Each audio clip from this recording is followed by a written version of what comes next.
بسم اللہ الرحمن الرحیم۔ حضرت ختیجۃ الکبریٰ کا جنازہ میرے نبی حضرت محمد مصطفیٰ نے کیوں نہیں پڑھایا، یہ آج کا موضوع ہے۔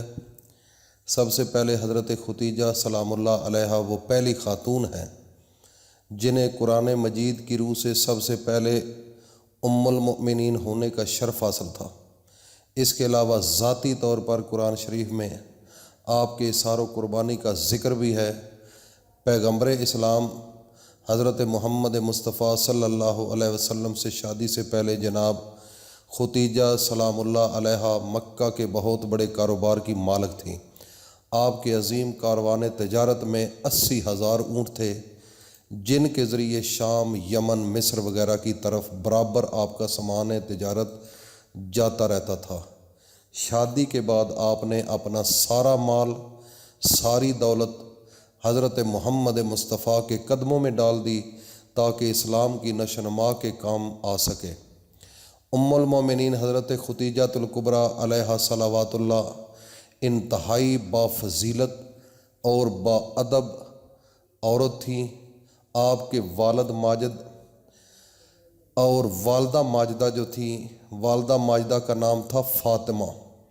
ان دونوں کا سلسلہ نسب آگے چل کر پیغمبر اسلام صلی اللہ علیہ وسلم کے سلسلہ نسب سے مل جاتا ہے، اور اس طرح آپ کی ذات گرامی حسب و نسب کے اعتبار اس لائق تھی کہ زینت خانہ پیغمبر اسلام صلی اللہ علیہ وسلم بن گئی، اور آپ کی ولادت جو تھی وہ 10 سال قبل از عام الفیل ہوئی۔ آپ نے 70 برس کی عمر میں وفات پائی اور مکہ کے مشہور قبرستان جنت المعلی میں سپرد خاک ہوئیں۔ حضرت ابو ہریرہ رضی اللہ تعالیٰ عنہ بیان فرماتے ہیں کہ حضور صلی اللہ علیہ وسلم کی بارگاہ میں حضرت جبرائیل علیہ السلام آ کر عرض کرتے ہیں، یا رسول اللہ، یہ ختیجہ ہے جو ایک برتن لے کر آ رہی ہے جس میں سالن اور کھانے پینے کی چیزیں ہیں۔ جب یہ آپ کے پاس آئیں تو انہیں ان کے رب کا اور میرا سلام کہہ دیجئے، اور انہیں جنت میں موتیوں کے محل کی بشارت بھی دیجئے جس میں نہ کوئی شور ہوگا اور نہ کوئی تکلیف ہوگی۔ یہ جو حدیث میں نے بیان کی ہے یہ متفق علیہ، یہ 2 حدیثیں جو ہوتی ہیں متفق علیہ حدیث وہ ہوتی ہے جس کا ذکر بخاری اور مسلم میں دونوں میں ہوتا ہے۔ یہ جو میں نے آپ کو بتایا ہے یہ متفق علیہ حدیث ہے۔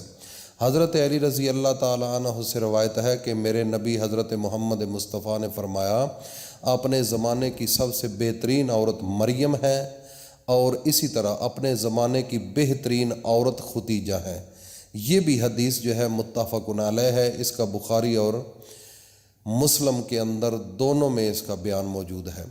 حضرت عبداللہ بن عباس رضی اللہ تعالیٰ عنہ فرماتے ہیں، ایک دفعہ حضور میرے پیغمبر حضرت محمد مصطفیٰ نے زمین پر 4 خطوط کھینچے اور دریافت فرمایا، کیا تم جانتے ہو کہ یہ کیا ہے؟ صحابہ نے عرض کیا، یا رسول اللہ، اس کا اللہ یا اللہ کا رسول ہی بہتر جانتے ہیں۔ آپ صلی اللہ علیہ وسلم نے فرمایا، یہ جنت کی بہترین عورتیں ہیں جو کہ حضرت ختیجہ اور حضرت فاطمہ، آسیہ جو کہ فرعون کی بیوی ہے، اور حضرت مریم بنت عمران رضی اللہ تعالیٰ عنہم ہیں۔ یہ حدیث جو ہے یہ بھی ایک مستند قسم کی حدیث ہے۔ اور اہم چیز 10 رمضان المبارک ام المومنین سیدنا حضرت ختیجہ علیہ صلوات اللہ کا یوم وفات ہے، 10 رمضان المبارک۔ حضرت ختیجہ رضی اللہ تعالیٰ عنہ حضور کی پہلی زوجہ محترمہ تھی۔ حضور کی حضرت ختیجہ کے ساتھ محبت کا یہ عالم تھا کہ ان کی زندگی کے دوران حضور نے دوسرا کوئی نکاح نہیں فرمایا تھا۔ حضور حضرت ختیجہ رضی اللہ تعالیٰ عنہ کے بارے میں فرماتے ہیں، تم سے بہتر مجھے کوئی بیوی نہیں ملی، کیونکہ انہوں نے ایمان لا کر اس وقت میرا ساتھ دیا جب کفار نے مجھ پر ظلم و ستم کے پہاڑ ڈھا دیے۔ انہوں نے اس وقت میری مالی امداد کی جب دوسرے نے مجھے اس سے محروم کر رکھا تھا۔ اس کے علاوہ ان سے مجھے اللہ نے اولاد کی نعمت سے سرفراز فرمایا۔ حضرت ختیجہ رضی اللہ تعالیٰ عنہ کے ساتھ حضور کی بے پناہ محبت تھی، لیکن کیا کہنا، لیکن کیا آپ کے علم میں ہے کہ حضرت ختیجہ رضی اللہ تعالیٰ عنہ کی نماز جنازہ نہیں پڑھائی گئی تھی؟ اس کی وجہ یہ ہے، اس کی وجہ بھی آپ کو ہم آج کی اس ویڈیو میں ضرور بتائیں گے۔ حضرت ختیجہ رضی اللہ تعالیٰ عنہ نکاح کے بعد 25 برس تک حیات رہیں۔ یہ بات سنیں، جب نکاح ہوا تو 25 برس جو ہے وہ زندہ رہیں، اور پھر 10 رمضان ہجرت سے 3 سال قبل آپ نے انتقال کیا۔ چنانچہ نماز جنازہ اس وقت تک شروع نہیں ہوئی تھی، اس لیے ان کا جسم مبارک اسی طرح دفن کر دیا گیا، کیونکہ اس وقت تک نماز جنازہ سمیت 5 وقت کی نماز بھی فرض نہیں ہوئی تھی۔ بالکل اسی طرح رمضان کا مہینہ ہونے کے باوجود کوئی فرض روزے سے بھی نہ تھا، کیونکہ جو فرض روزے تھے یہ بھی نہیں تھے، کیونکہ اس وقت تک روزے فرض نہیں ہوئے تھے۔ اسی سال رسول اللہ صلی اللہ علیہ وسلم کے محبوب چچا جناب حضرت ابو طالب کی بھی اس دنیا سے پردہ فرما گئے، اور 2 عظیم صدموں نے حضور کو بہت مغموم کر دیا، اس لیے اس سال کو عام الحزن یعنی غم کا سال کہا جاتا ہے۔ حضرت ختیجہ رضی اللہ تعالیٰ عنہ کی وفات مدینہ کی ہجرت اور نماز فرض ہونے سے قبل اسی سال ہوئی، جب حضرت ابو طالب کی وفات ہوئی۔ روایت کے مطابق انہیں جنت میں موتیوں سے تیار کردہ گھر ملے گا۔ محمد خود ان کی قبر میں اترے اور اپنی سب سے بڑی غمسار کو دائمی اجل کے سپرد کیا۔ پیارے حضور صلی اللہ علیہ وسلم کی حضرت ختیجہ رضی اللہ تعالیٰ عنہ سے 6 اولادیں پیدا ہوئیں، 2 صاحبزادے جو بچپن میں انتقال کر گئے، اور 4 صاحبزادیاں پیدا ہوئیں۔ حضرت قاسم بن محمد حضور کے سب سے بڑے بیٹے تھے، انہی کے نام پر آپ کی کنیت ابو القاسم تھی۔ ان کے بعد حضرت زینب بنت محمد حضور کی سب سے بڑی صاحبزادی تھی، اور ان کے بعد حضرت عبداللہ بن محمد نے بہت کم عمر پائی، چونکہ زمانہ نبوت میں پیدا ہوئے تھے، اس لیے طیب اور طاہر کے لقب سے بھی مشہور ہوئے۔ ان کے بعد حضرت رقیہ بنت محمد، اس کے بعد حضرت ام کلثوم بنت محمد، اور آخر میں حضرت سید کائنات حضرت فاطمہ الزہرا علیہا صلوات اللہ۔ ان سب کی پیدائش میں 1 سال کا فرق تھا۔